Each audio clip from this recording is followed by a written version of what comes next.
Good morning વિદ્યાર્થી મિત્રો, હું મયુરબેન પંચાલ ધોરણ 8માં જ્યોતિ વિદ્યાલયથી બોલું છું. ધોરણ 8માં સમાજશાસ્ત્ર વિષય પર પાઠ 8 ભારતીય સમસ્યાઓ અને ઉપાય. હવે ભારતની સમસ્યાઓ સમજી શકાય કે ભારતમાં શું સમસ્યા હશે, બરોબર. હેડિંગ જ આપણને ઘણું બધું બતાવી છે અને એના ઉપાય, કોઈ બી સમસ્યાનો ઉપાય હોય છે એ આપણે જોવાનું છે. હવે કયા કયા મુદ્દા હોઈ શકે? મને લાગે છે ગરીબી, બેકારી, ભ્રષ્ટાચાર એવા મુદ્દા પર આપણે ચર્ચા કરવાની છે, બરોબર. તો આમાં આપેલું છે વસ્તી વધારો, નિરક્ષરતા, મોંઘવારી, ગરીબી, ભ્રષ્ટાચાર, એ સંદેશ અને છેલ્લે આતંકવાદ.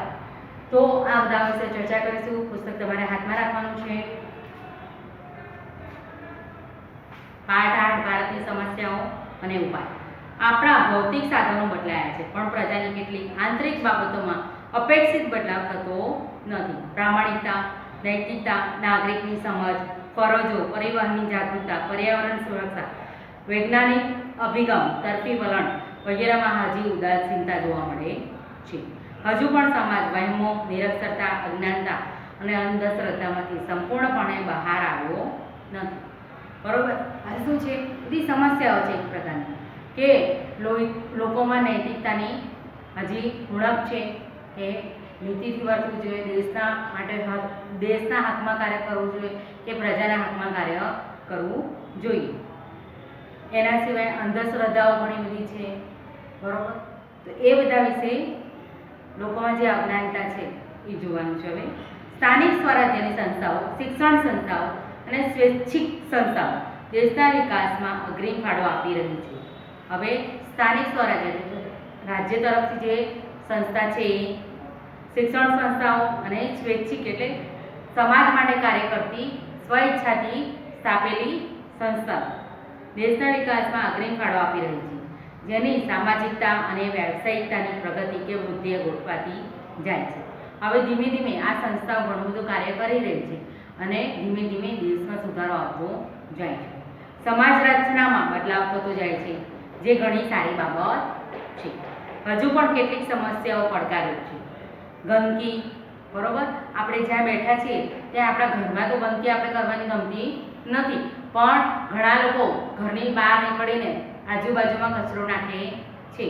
તો એ ગંદકી, બેકારી, ઘણા લોકો ઘણું ભણ્યા હોવા છતાં યોગ્ય નોકરી ન મળે ત્યારે બેકારી, ગરીબી અને નિરક્ષરતા, ત્રાસવાદ ચિંતાનો વિષય છે, જે અંગે આપણે વિચારીએ અને તેના ઉપાય શોધીએ.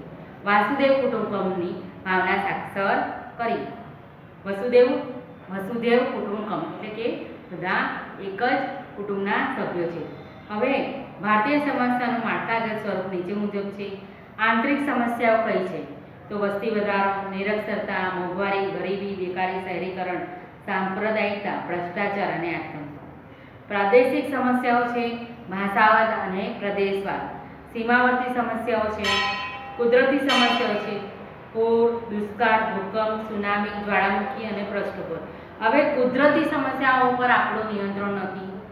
સીમાવર્તી સમસ્યાઓ પર આપણે નિયંત્રણ કરવાનો પ્રયત્ન કરીએ છીએ, પણ આપણી સીમાને સુરક્ષિત રાખવા માટે ઘણા સૈનિકોએ ભોગ આપવો પડે છે.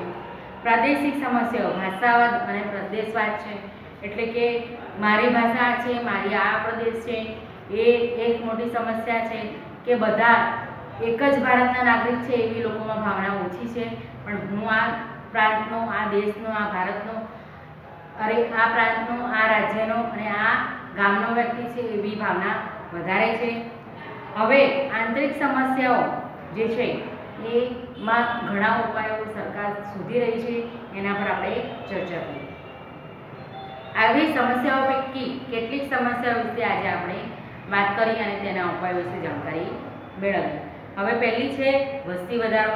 પ્રસંગ આપેલો છે.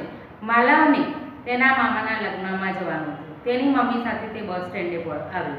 ત્યાં માણસોની ભીડ હતી. બસ આવી પણ તેમાં જગ્યા ન હતી. ધક્કામુક્કી થતાં બસમાં ચડી ન શકાય, તેથી તે સમયસર મામાને ઘેર ન પહોંચી શક્યો. શું કારણ છે? કેમ કે વધુ પડતી ભીડ અને વધુ પડતા એક વ્યવસ્થા સરકારે કરી છે, પણ એના સામે સંખ્યા ખૂબ જ વધારે છે, એટલે એ વ્યવસ્થા પૂરતી થતી નથી. હવે આપણે અગાઉના પ્રકરણમાં વસ્તી વધારો અને તેની અસરોનો અભ્યાસ કર્યો છે. મોટાભાગની સમસ્યાઓનું મૂળ વસ્તી વિસ્ફોટ છે. ચાલો આપણે વસ્તી વધારો અટકાવવાના ઉપાયો વિશે વિચારીએ. વધતી વસ્તી સામે સાધન સુવિધાઓ વધારવી પડે છે. વધતી જતી વસ્તીને લીધે દેશમાં થયેલી પ્રગતિ ઓછી દેખાય છે. હવે આમાં તમને એક મેપ જેવું આપેલું છે, ચાર્ટ બનાવવાનો છે, તમારે જાતે પ્રવૃત્તિ કરવાની છે કે 1951માં કેટલી વસ્તી છે એના હિસાબે તમારે અહીંયા પોઈન્ટ્સ કરી અને તમારે એ વસ્તી વધારાનો ચાર્ટ બનાવવાનો છે. બરોબર. એના પછી ભારતમાં 2001ની વસ્તી ગણતરી મુજબ 102 કરોડ જેટલી વસ્તી હતી, જે આજે 2011માં 121 કરોડ જેટલી થઈ ગઈ છે. આમ 18.14 કરોડનો વધારો થયેલ છે. વસ્તી વધારાના લીધે કેટલીક માનવ સર્જિત સમસ્યાઓ પેદા થાય છે, જેમ કે પર્યાવરણ પ્રદૂષણ, વસ્તી ગીચતાથી રહેઠાણ, પાણી, ખોરાક, તબીબી સેવાઓ, શિક્ષણ, રોજગાર, બેકારી, ત્રાસવાદ, ભ્રષ્ટાચાર વગેરે. એટલે વસ્તી વિસ્ફોટ રોકવા સરકારે નિયંત્રણકારી પગલાં લેવા પડ્યા છે. હવે શું થાય છે કે જ્યારે સરકાર રોજગાર ઊભો કરે છે અને એ વર્ષે જે વસ્તી ગણતરી કરી હોય એ પ્રમાણે એ આયોજન કરે છે કે આટલી વસ્તી છે તો એને આટલો ખોરાક જોઈશે, આટલી પાણીની જરૂર પડશે કે આટલું એના સિવાયની આરોગ્યની સુવિધાઓ આટલી જોઈશે. પણ જ્યાં સુધીમાં એ સુવિધાઓ પહોંચે ત્યાં સુધીમાં વસ્તી એના કરતાં થોડી પ્રમાણમાં વધી જાય છે અને એ સુવિધાઓ ઓછી પડે છે. હવે બીજો મુદ્દો છે નિરક્ષરતા. નિરક્ષરતા દેશના વિકાસને અવરોધતું મોટું પરિબળ છે. નવા વિચારો, શોધો કે જ્ઞાનને સમજવા સાક્ષરતા અનિવાર્ય છે. શિક્ષિત વ્યક્તિને સમજીને પોતાના વિચારો, અભિપ્રાયો, ખ્યાલો કે માન્યતાઓને અન્ય સામે અસરકારક રીતે રજૂ કરીને સમજાવી શકે છે. આઝાદી મળી ત્યારે દેશમાં નિરક્ષરતાનું પ્રમાણ ઊંચું હતું, પણ સરકારની શિક્ષણ પ્રત્યેની જાગૃતતાને લીધે સાક્ષરતા દર વધતો જાય છે. હવે લોકોમાં નિરક્ષરતાનો દર ઓછો થયો છે અને ધીમે ધીમે લોકો સાક્ષર થતા ગયા છે. એમ પોતાના વિચારો લોકોની સામે મૂકે છે, નવી શોધો તરફ વળે છે. જ્ઞાન મેળવતા જાય એમ એમનામાં સમજ શક્તિ વિકસતી જાય છે. હવે આટલું જાણો, 19મી સદીમાં ભારતમાં સૌપ્રથમ પોતાના રાજ્યમાં સાક્ષરતા દર વધારવા વડોદરાના મહારાજા સયાજીરાવ ગાયકવાડે પ્રાથમિક શિક્ષણ મફત અને ફરજિયાત કર્યું હતું. હવે એનો ઉપાય છે નીચે. આજે સમાજમાં નિરક્ષરતાનો લાભ ઉઠાવવાના ઘણા કિસ્સા જોવા જાણવા મળે છે. માટે નિરક્ષરતા કલંકરૂપ છે, જેને દૂર કરવા ઘણી યોજનાઓ હાથ ધરાય છે, જેમ કે 6 થી 14 વર્ષ સુધી મફત ફરજિયાત શિક્ષણ, બરોબર, સાર્વજનિક શિક્ષણ, શિષ્યવૃત્તિ, મધ્યાહન ભોજન, પૂર્વ પ્રાથમિક શિક્ષણ, કન્યા કેળવણીને લગતી ખાસ યોજનાઓ, આશ્રમ શાળાઓ, વિદ્યાદીપ યોજના, આદર્શ નિવાસી શાળાઓ, નિરંતર શિક્ષણ તથા હવે તો 2009થી આરટીઈ રાઇટ ટુ એજ્યુકેશન શિક્ષણ પ્રાપ્તિનો હક સૌને છે અમલમાં મૂકાયેલ છે. હવે આ શું છે? બધું સરકાર દ્વારા મુકાયેલી યોજનાઓ, બરોબર, કે દરેકને શિક્ષણ મળે, પૂર્વ પ્રાથમિક, પછી કન્યા હોય તો કન્યાને શિક્ષણ મળે. એની સિવાય કોઈ ગામડામાં રહેતા હોય તો એવા લોકોને માટે કોઈ સુવિધા ના હોય તો એમના માટે આશ્રમ શાળાઓ ખોલવામાં આવે છે. કાં તો પછી જેને રહેવાની બહુ સગવડ ત્યાં ન હોય તો નિવાસી શાળાઓ, એટલે કે ત્યાં જ રહીને નિવાસ કરી અને હોસ્ટેલ જેવું આપણે કહી શકીએ અત્યારની તારીખમાં એવી શાળાઓ બી ખોલાવવામાં આવે છે, જેમાં ત્યાં જ રહીને બાળકો ભણે છે. અને આ રીતે ઘણી પ્રકારનું એ લોકોને ઘણી યોજનાઓ મૂકીને લોકોને શિક્ષિત બનાવવા તરફ સરકાર પગલાં લઈ રહી છે. હવે ભારતના છેલ્લા 5 દાયકાઓની નિરક્ષરતા શોધવાનું કાર્ય તમારે જાતે કરવાનું રહેશે. આ તમારું હોમવર્ક છે. પછી એના પછી આવશે મોંઘવારી. તો આજે તમને ઘણી વસ્તુનો દર 2-5 વર્ષ પહેલાં જ્યાં ઓછો હતો, અત્યારે એ જ વસ્તુનો ભાવ ખૂબ જ વધી ગયેલો જોવા મળે છે. તમારી મમ્મીઓ ઘણી વખત કહેતી હોય કે પહેલાં હું આ ભાવે આ વસ્તુ લાવતી હતી, પણ અત્યારે એ જ વસ્તુનો ભાવ આટલો છે. તો અહીંયા તમને એક પ્રવૃત્તિ આપેલી છે, જેમાં ચીજ વસ્તુઓના નામ આપેલા છે.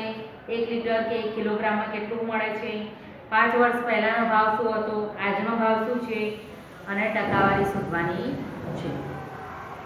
હવે એના પછી 9 હતું જીવન જરૂરી વિવિધ ચીજ વસ્તુઓ તથા અન્ય ચીજોના વધતા ભાવને સામાન્ય રીતે મોંઘવારી કહી શકાય. દૈનિક જરૂરિયાતની કેટલીક વસ્તુના ભાવ વધારાની વિપરીત અસર જનજીવન પર જોવા મળે છે. એટલે મોંઘવારી એ આમ પ્રજા માટે સ્થિર દર સમાન બની છે. મધ્યમ વર્ગ કે મર્યાદિત આવકવાળા લોકો માટે જીવન વ્યવહાર ચલાવવો કઠિન બનતો જાય છે. મોંઘવારીની અસર આમ પ્રજાને વેઠવી પડે છે. જીવન ધોરણ નિમ્ન બનતું જાય છે. મોંઘવારીનો મુકાબલો કરવો સૌને માટે મુશ્કેલ બન્યું છે. દૈનિક જરૂરિયાતની વસ્તુના ભાવ વધવાથી વસ્તુ વિના પણ ચલાવી લેવું પડે છે. હવે જેમ જેમ મોંઘવારી વધતી જાય છે તો જે વસ્તુ સમજો કે 5 વર્ષ પહેલાં મને 60 કે 70 રૂપિયામાં તુવેરની દાળ મળતી હતી એ અત્યારે 100 કે 125 રૂપિયામાં મળે.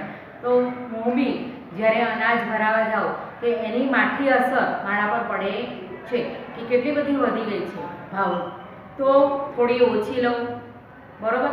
પણ એ ઓછી વસ્તુથી ચાલતું નથી એટલે એમાં થોડો ક્યાંક કાપ મૂકતા જઈએ ઘરના વ્યવહારમાં અને એમ આપણે મોંઘવારીની સામે લડીએ છીએ. હવે એના ઉપાય છે કાળા બજાર.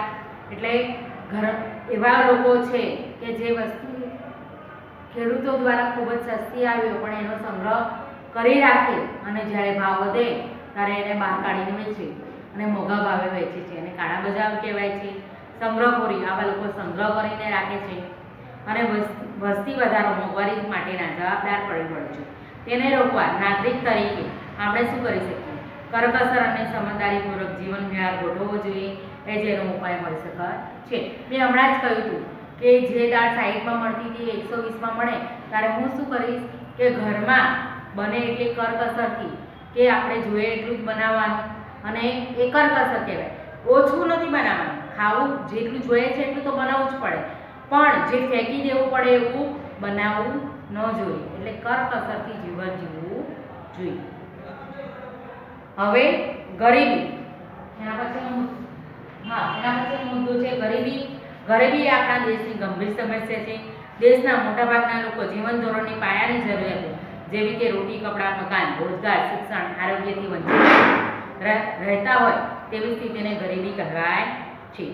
ગુજરાતમાં હાલ ગરીબી રેખા નીચે જીવતા લોકોનું પ્રમાણ 14.7% જેટલું છે. એટલે જે લોકોને પ્રાથમિક જરૂરિયાતની વસ્તુ બી મળતી નથી એવા લોકોને ગરીબ લોકોની કેટેગરીમાં ગણાય છે. લોકોની ખરીદ શક્તિ અને આવકના ધોરણના આધારે ગરીબીનો માપદંડ રચી શકાય છે. ભારતની પંચવર્ષીય યોજનાઓને આ કારણે શિક્ષણ અને આરોગ્યની સેવાઓ મળવા લાગી છે. ઉપરાંત ઉદ્યોગ ધંધાનો વિકાસ થયો છે અને રોજગારની તકો મળતા ગરીબીનું પ્રમાણ ઘટી રહ્યું છે. ટેકનોલોજી અને યાંત્રિક ખેતીથી લોકોની આવકમાં સુધારો થયો છે. હવે જેમ સરકાર પ્રયત્ન કરતી ગઈ છે એમ ધીમે ધીમે ગરીબી રેખામાંથી લોકો થોડા ઉપર આવતા જાય છે. હજી બી છે, એવું નથી કે ગરીબ નથી, છે, પણ ધીમે ધીમે એ લોકોનું બી થોડું લેવલ ઉપર આવતું જાય છે. આટલું જાણો. બીપીએલ બિલો પ્રાયોરિટી લાઈન, ગરીબી રેખાની નીચે જીવતા લોકો. પોવર્ટી લાઈન, બીપીએલ બિલો પોવર્ટી લાઈન એટલે ગરીબી રેખાની નીચે જીવતા લોકો જેમને પોષણયુક્ત આહાર મળતો નથી, ગંદા રહેઠાણમાં વસવાટ કરવો પડતો હોય, પૂરતી તબીબી સારવાર ન મળતી હોય, જે અભણ હોય, જ્યાં બાળકોને મજૂરી કરાવાતી હોય તેવા લોકો ગરીબી રેખા નીચે જીવતા લોકો કહી શકાય. હવે આ શું છે? હવે સમજો કે હું એક સારા ઘરમાં એક પાકા મકાનમાં રહું છું તો હું ગરીબી રેખામાં આવતું નથી. પણ સમજો કે કોઈ વ્યક્તિ રોડ પર રહે છે, એકદમ ગંદી વસ્તીમાં રહે છે, ઝૂંપડા જેવા મકાનો છે, એ લોકોને પૂરતું ખોરાક નથી, એ લોકોના બાળકો બી કંઈ ને કંઈ કામ કરે છે કાં તો ભીખ માંગે છે, એવા લોકોને ગરીબી રેખામાં ગણવામાં આવે છે. એના પછી છે ભ્રષ્ટાચાર. સામાન્ય રીતે ભ્રષ્ટાચાર એટલે જે વસ્તુ આપણા હકની કે અધિકારની હોય છતાં તે મેળવવા કે વાપરવા માટે આપણે કશું ચૂકવવું પડે તેને ભ્રષ્ટાચાર કહી શકાય. ટૂંકમાં વ્યક્તિ સાથે બિનકાયદાકીય અને અનૈતિક ભરેલો વ્યવહાર. બરોબર.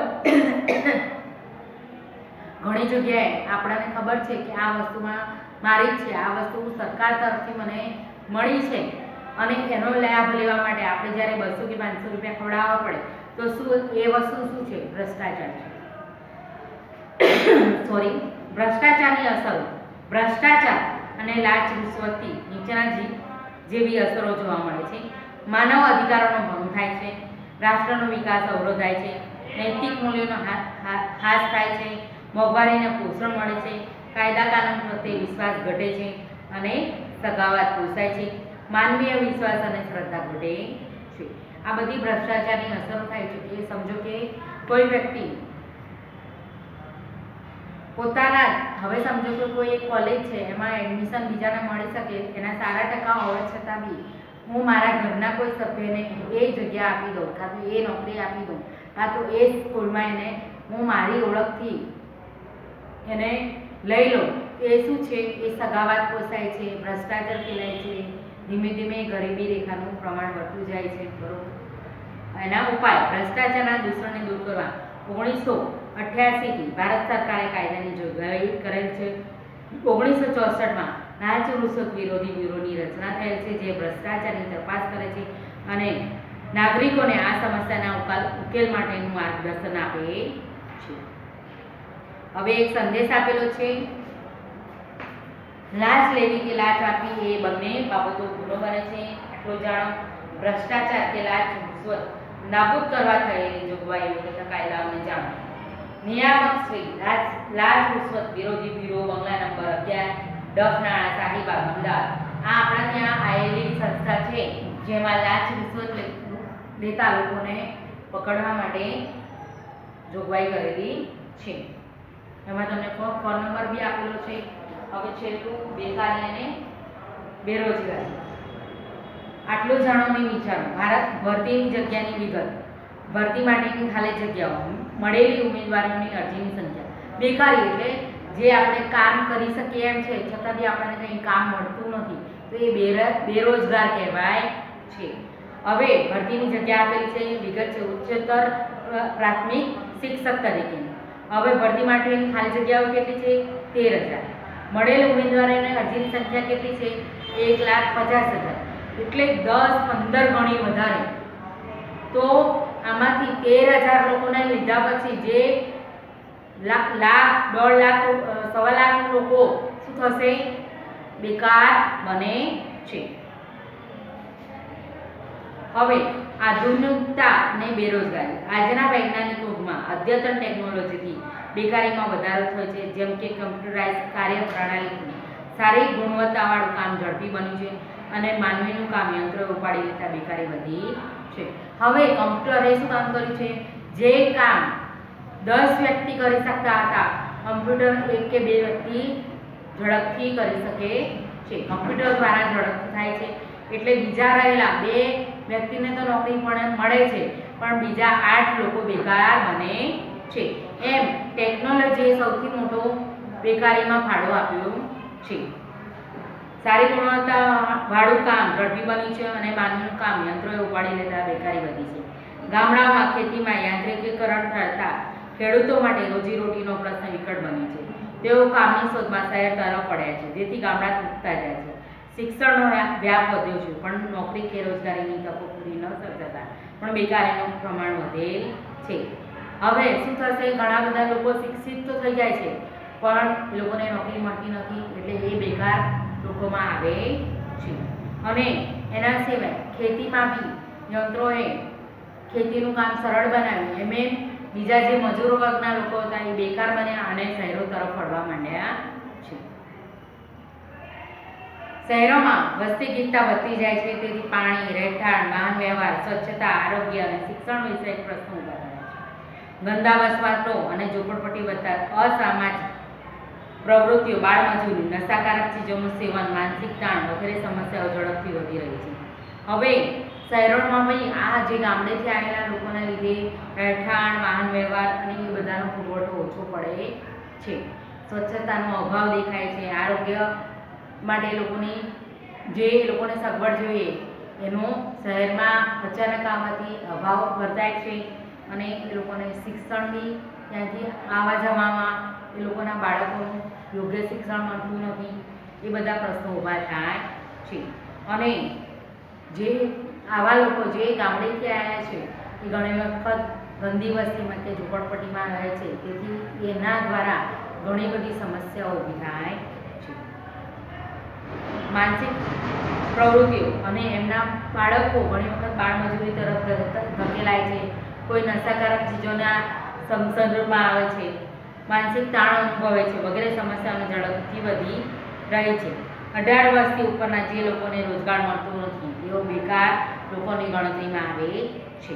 હવે એના ઉપાય છે. આ સમસ્યાના નિવારણ માટે સમાજની કેટલીક સેવાભાવી સંસ્થાઓ તેમજ સરકાર દ્વારા ઘણી યોજનાઓ અમલમાં મુકાયેલ છે, જેવી કે ખાસ આવાસ યોજના, મફત શિક્ષણ, પીવાનું શુદ્ધ પાણી, સ્વચ્છતા, તબીબી, મોબાઈલ વાન સેવા, ગૃહ ઉદ્યોગ તથા હસ્તકલાને પ્રોત્સાહન આપવા લોન સુવિધા આપવામાં આવે છે. આ સરકાર તરફથી આ સુવિધાઓ આપવામાં આવે છે જેથી લોકોનું જીવન ધોરણ ઊંચું આવે. પોષણયુક્ત આહાર યોજના જેવી પ્રાથમિક જરૂરિયાતને ધ્યાન લઈ ઝૂંપડપટ્ટીની કાયાપલટ કરવાના પ્રયાસ હાથ ધરાય છે. હવે આટલું જાણો. આતંકવાદ એ વૈશ્વિક સમસ્યા છે. આતંકવાદ પ્રવૃત્તિ એ રાષ્ટ્રની પ્રગતિમાં અવરોધક છે. શાંતિ, અમન, ભાઈચારો અને દેશની આબાદીને છિન્ન ભિન્ન કરવાવાળી હલકી મનોવૃત્તિની પ્રક્રિયા છે. આતંકવાદ એ મોટે ભાગે હિંસા અને ઘૃણા ફેલાવી લોકોમાં ભય પેદા કરે છે. આતંકવાદીનો ઉદ્દેશ કદાપી પવિત્ર કે શ્રેષ્ઠ હોતો નથી. મુઠ્ઠીભર માણસો દ્વારા સંગઠિત અને આયોજનબદ્ધ રીતે કરવામાં આવતું એ જંગલી કૃત્ય છે, જેમાં બળજબરી, ધાકધમકી, હિંસા કે ત્રાસ આપવાનો વ્યવસ્થિત પ્રયોગ થતો હોય છે. શું છે? તમે આતંકવાદમાં કોઈ બોમ્બ વિસ્ફોટ કરવો, કોઈને ધાકધમકી આપવી, કોઈને મારી નાખવા, એ બધું આતંકવાદમાં આવે